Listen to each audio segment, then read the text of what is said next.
Salut à tous, c'est BizBiz. Alors aujourd'hui l'épisode 738 du Zap Image. Comme d'habitude, je vous mets des images de foot d'actualité ou des images anciennes. On en parle un peu et c'est parti. Donc tout d'abord, n'hésitez pas à installer l'application OneFootball pour suivre toute l'actualité du foot. Les liens sont en description. Donc on va commencer directement avec la demi-finale de Coupe de France hier entre Lyon et Rennes. Donc un match que j'ai regardé et une victoire du Stade Rennais. Je ne sais même pas si on peut appeler ça une surprise parce que Rennes, pour moi, a eu les plus grosses occasions et il mérite de se qualifier pour cette finale de Coupe de France. Donc grosse désillusion pour l'Olympique Lyonnais parce qu'ils avaient pour objectif cette année de remporter un trophée. Donc voilà, belle victoire du Stade Rennais qui jouera soit contre le PSG, soit contre Nantes en finale de Coupe de France. Ensuite, regardez la une journal L'équipe aujourd'hui. Donc la tornade rennaise en titre, très bel hommage pour le Stade Rennais. Ensuite, on continue avec eux. Donc, Rennes, enfin la bonne année. 3 dernières finales perdues pour le Stade Rennais, 2009, 2013 et 2014. Donc voilà, ils ont du mal quand même en finale. Le Stade Rennais et surtout le dernier trophée remporté par le club. Ça date de 1971. On est en 2019. Vous voyez quand même le creux, la disette du club. Donc peut-être cette année, ils vont enfin remporter un trophée. Le Stade Rennais. Ensuite, cette fois-ci, on va passer dans l'autre côté, côté lyonnais. Et c'est quand même la 7e saison consécutive sans le moindre trophée pour Lyon. Nouvelle saison blanche. On sait que Lyon dominait, on peut dire, le football français de l'année 2000 jusqu'à l'année 2008. Et depuis quasiment 10 ans, c'est très compliqué pour le club de Lyon. Encore une saison blanche cette année. Ensuite, officiel, Jean-Michel Aulas annonce qu'une décision sera prise à la fin de la saison concernant la prolongation de contrat ou non de Bruno Genesio. Donc, il devait faire une annonce hier, s'il allait prolonger ou pas. Donc, du coup, il le dira plus tard s'il va prolonger l'entraîneur de Lyon. Parce que s'il se qualifiait pour la finale de Coupe de France, il était automatiquement reprolongé de 2 ans. Mais vu qu'ils sont fait éliminer, maintenant, il hésite à le prolonger. On en saura un petit peu plus dans les prochains mois. Ensuite, on va parler d'une autre mauvaise nouvelle pour l'équipe lyonnaise. Donc, on a parlé des seniors qui sont fait éliminer en Coupe de France. Et cette fois-ci, on va parler des jeunes. La Youth League, le centre de formation lyonnais qui se déplaçait à Barcelone et défaite de l'Olympique Lyonnais. Donc, l'OL défait en toute fin de match en Youth League. Donc, ils sont éliminés de cette Ligue des Champions junior en prenant un but à la 95e minute du côté du FC Barcelone. Pourtant, ils menaient 1-0 dans le match en l'espace de 3 minutes, je crois. Et ils ont fait leur retard, ils sont passés devant le Barça, ils ont égalisé en fin de match à Lyon. Et ils sont pris un pénalty à la 95e minute. Donc voilà, Lyon est éliminé de la Youth League. Ensuite, on continue avec le FC Barcelone. Donc on parlait des jeunes qui ont eu leur qualification à la 95e minute. Et c'est la même chose pour les seniors qui se déplaçaient à Villarreal. Donc déjà, score final 4-4. Beaucoup de buts, un match complètement dingue hier entre ces deux formations. Donc pourtant, Villarreal, ils sont très mal classés cette année. Donc le Barça arrache le match nul au terme d'un match fou. On peut voir tous les buteurs. Une fois de plus, Lionel Messi a marqué un sublime but sur coup franc. Donc regardez comme le scénario du match à la 90e minute. Donc il y avait toujours 4-2 quand même pour Villarreal. Et le Barça dans le temps additionnel, comme les jeunes, ils ont réussi à faire le retard grâce à Lionel Messi et Luis Suarez à la 93e minute. Donc 2 buts inscrits dans le temps additionnel. Donc quand même complètement fou cette équipe du Barça. Ensuite, on continue avec le FC Barcelone. Regardez la une de Journal Sport. Aujourd'hui, en ce 3 avril, le Barça a obtenu le nul en marquant 2 buts dans les 3 dernières minutes d'un match vibrant. Suarez et Messi ont sauvé une équipe qui a montré de grosses carences défensives. C'est vrai qu'ils ont marqué, comme d'habitude, beaucoup de buts le Barça, mais ils en ont pris beaucoup. 4 buts concédés par le FC Barcelone. Il y a eu beaucoup de problèmes défensifs hier. Ensuite, on continue avec Lionel Messi, le seul joueur de la Terre à marquer 3 coups francs en 3 journées consécutives. C'était jamais arrivé et hier, il l'a fait contre Villarreal. En plus, dans le temps additionnel. Et pour finir avec le Barça, selon Sport, Neymar souhaiterait voir venir Coutinho cet été au PSG et en aurait informé ses dirigeants. Donc voilà ce qu'aurait dit Neymar aux dirigeants du Paris Saint-Germain, qu'ils essayent de recruter Coutinho, qui est pas très bien quand même cette année du côté du Barça, même depuis son arrivée. C'est très compliqué pour lui l'aventure en Espagne, même s'il a été buteur hier. Donc Neymar aimerait que quasiment son meilleur ami, parce que Coutinho et Neymar sont très proches, viennent cette année au Paris Saint-Germain. Ensuite, on quitte l'Espagne, direction l'Angleterre. On va parler de Manchester United, une nouvelle fois avec une défaite depuis la qualification contre le PSG. Mais ils ont beaucoup de mal quand même à enchaîner les victoires. Le club de Manchester United, ils sont inclinés hier 2-1 à Wolverhampton. Ensuite, cette fois-ci, on va parler de Watford contre Fulham. Donc, belle victoire de Watford 4-1 contre Fulham. Donc, belle performance de Watford qui remonte à la 8e place. Et surtout, on va parler de Fulham. Donc, Fulham, c'est officiel, est relégué en Championship. Donc, il y a quelques jours, je vous avais dit que c'était Huddersfield, c'était sûr, c'était officiel. Et maintenant, on sait la deuxième équipe qui jouera l'année prochaine, deuxième division anglaise, c'est Fulham. Donc, voilà, les deux, c'est officiel. Ils joueront l'année prochaine en division inférieure. Et pour finir avec eux, donc malgré les 112 millions d'euros dépensés au mercato estival cet été, Fulham n'a pas réussi à se maintenir en première ligue. Il s'agit du troisième club à avoir le plus dépensé en première ligue cet été. Donc voilà, des fois ça sert à rien d'acheter beaucoup de gros joueurs, on peut dire, s'ils n'arrivent pas à jouer ensemble. On a vu que cette année c'était une saison très compliquée pour le promu Fulham. Donc maintenant retour, on peut dire, à la case arrière. Ensuite on quitte l'Angleterre, direction l'Italie. On va parler de la Juventus qui se déplace à Cagliari. Et une victoire tranquille de la Juventus 2-0. Bonucci et Moiskin ont été buteurs. Donc la Juve assure une 16e victoire sur leurs 7 derniers matchs qu'ils ont disputés. Donc ça tourne très bien côté Juve. Donc on continue avec Moiskin. Donc la belle période de Moiskin avec la Juve et la sélection italienne. Donc sur ces 7 derniers matchs, il a quand même inscrit 6 buts. Le jeune attaquant italien. Donc vraiment des très belles stats pour sa première année, on peut dire, en professionnel.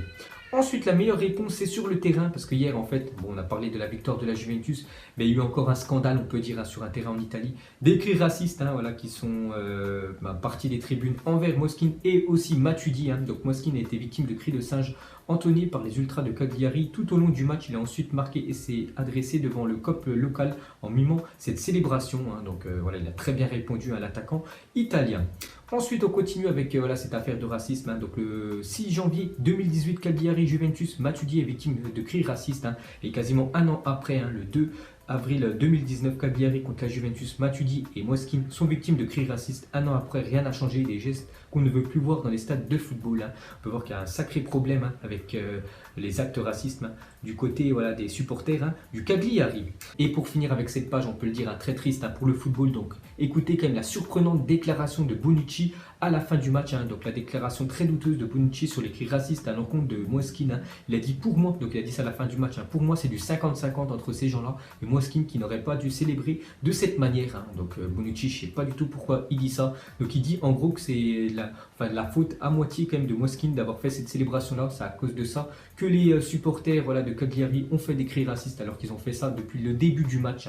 Donc je ne comprends pas du tout la déclaration du défenseur italien. Ensuite, jetez un coup d'œil aux affiches du jour. Donc il y a encore pas mal de matchs qui vont se disputer aujourd'hui. Donc il y a de la Ligue 1, Strasbourg, Reims, Montpellier, Guingamp, les deux équipes qui ont joué ce week-end en Coupe de la Ligue. Sinon City Cardiff, match très important pour le titre de Première Ligue. Sinon il y aura Paris-Nantes, la deuxième demi-finale de Coupe de France.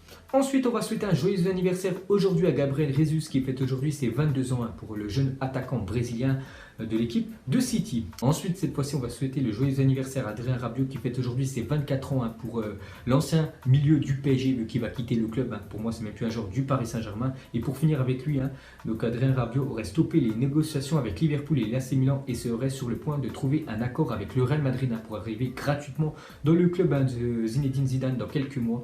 Donc après, il faut juste que lui et le Real se mettre d'accord sur le salaire. Ensuite, on va parler de Kylian Mbappé qui a rencontré hier la légende Pelé. Donc, je vous ai dit, dès que j'ai les photos, je vous les montrerai. Donc voilà, les deux sont rencontrés. Donc déjà, une déclaration de Pelé, la légende brésilienne, sur le crack français Mbappé. Il a dit: Mbappé n'a pas besoin de partir du PSG. Il doit continuer à jouer de la même manière parce qu'il va devenir le meilleur du monde. Ça, c'est important si on doit faire une comparaison. Pelé n'est jamais parti de Santos pour être le meilleur joueur du monde. Voilà déjà le conseil donné par Pelé à Mbappé. Il devrait faire toute sa carrière du côté du Paris Saint-Germain, tout simplement pour devenir le meilleur joueur de la planète. Et cette fois-ci, déclaration de Mbappé sur la légende Pelé. Il a dit: vous le voyez comme moi, il n'y a qu'un roi et il est là. Les comparaisons sont flatteuses, mais je sais très bien que je ne ferai jamais ce qu'il a fait. C'est vrai que c'est très compliqué d'égaler la légende Pelé. Pourquoi? Parce que déjà Pelé a remporté 3 coupes du monde. Donc ça, c'est déjà un palmarès, on peut dire, hors norme. Et regardez le nombre de buts qu'a inscrit Pelé avec son équipe de Santos et l'équipe brésilienne. 767 buts. Actuellement, Mbappé, 92 buts. Donc il devrait continuer, on peut dire, son rythme actuel pendant 15 ans. Mbappé pour, on peut dire, égaler la légende Pelé. Donc ça sera très compliqué pour le crack français d'avoir les mêmes stats que Pelé dans quelques années. Ensuite, regardez à quoi ressemblera le nouveau Santiago Bernabéu présenté aujourd'hui par Florentino Pérez. Donc d'un coût de 525 millions d'euros, il accueillera 88 000 spectateurs et devrait être opérationnel en 2023 pour le nouveau stade du Real Madrid. Donc déjà, on peut voir une grosse structure en acier, donc ça va changer de l'ancien stade du Real Madrid. Donc de nuit, voilà aussi à quoi va ressembler, on peut le voir, qui sera tout blanc gris dans les rues sombres, on peut dire, de Madrid. Et on peut voir à l'intérieur un gros écran qui fera 360 degrés, il fera tout le tour du stade et surtout un toit rétractable. Voilà, s'il y a une grosse pluie, on peut dire, voilà, le Real Madrid peut fermer le stade en seulement 15 minutes. Donc voilà, le magnifique nouveau stade, on peut dire, du Real. Ensuite, selon France Football, Tottenham ne compte plus sur Serge Aurier et souhaite le vendre cet été pour l'ancien défenseur droit du PSG. Donc il a fait, je crois, 2 ou 3 saisons du côté de l'Angleterre et Tottenham devrait le mettre sur la liste des transferts dans quelques mois. Ensuite, selon l'équipe, l'Olympique Lyonnais pense à Djibril Sow en cas de départ de Tanguy Ndombele qui pourrait aller du côté de Manchester City pour 80 millions d'euros. Donc bien évidemment, il faut le remplacer. Donc il pensera à ce jeune Suisse qui a seulement 22 ans, milieu de terrain comme Tanguy Ndombele. Donc il joue au Young Boys de Berne. Ensuite, l'agence de presse Chine Nouvelle a révélé que la Chine allait construire une centaine d'écoles maternelles spécialisées dans le football. L'objectif serait d'améliorer le niveau de la sélection chinoise. Donc peut-être dans 30 ans, les gars, ça sera la Chine qui dominera, on peut dire, le foot mondial. Parce qu'ils vont créer beaucoup de maternelles pour, on peut dire, apprendre directement le football aux jeunes Chinois pour qu'ils deviennent les meilleurs de la planète. Ensuite, direction le Portugal, on va parler de Porto hier qui a fait 1-1 à Braga. Donc au match, ils avaient remporté le match à 3-0. Le FC Porto, donc qui se qualifie pour la finale de la Coupe du Portugal. Ensuite, officiel, la rencontre de Ligue 1 entre Lille et le PSG confirmé dimanche 14 avril à 21h. Donc ça sera le plus gros match, on peut dire, de cette journée de Ligue 1, vu qu'il se déroulera le dimanche à 21h, donc entre le premier et le deuxième du championnat. Ensuite, pour continuer avec le PSG, on peut voir que Neymar reprendra l'entraînement mercredi pour des tests de terrain. Donc c'est vraiment dommage que le PSG soit fait éliminer en Ligue des Champions, parce qu'il aurait pu être apte pour jouer ses quarts de finale si le PSG serait qualifié. Donc maintenant, il va se concentrer sur cette fin de championnat et bien évidemment sur la Copa América qui se déroule au Brésil. Et pour finir ce zappimage, donc officiel nommé pour le prix Marc-Vivien Fouet 2019 récompensant le meilleur joueur africain de la saison en Ligue 1. Donc on peut voir voilà, cette liste de joueurs. Donc parmi tous ces joueurs africains qui évoluent en Ligue 1, pour vous, lequel va avoir cette récompense du meilleur joueur africain qui évolue en Ligue 1? Donc moi, bien sûr, je le vois direct.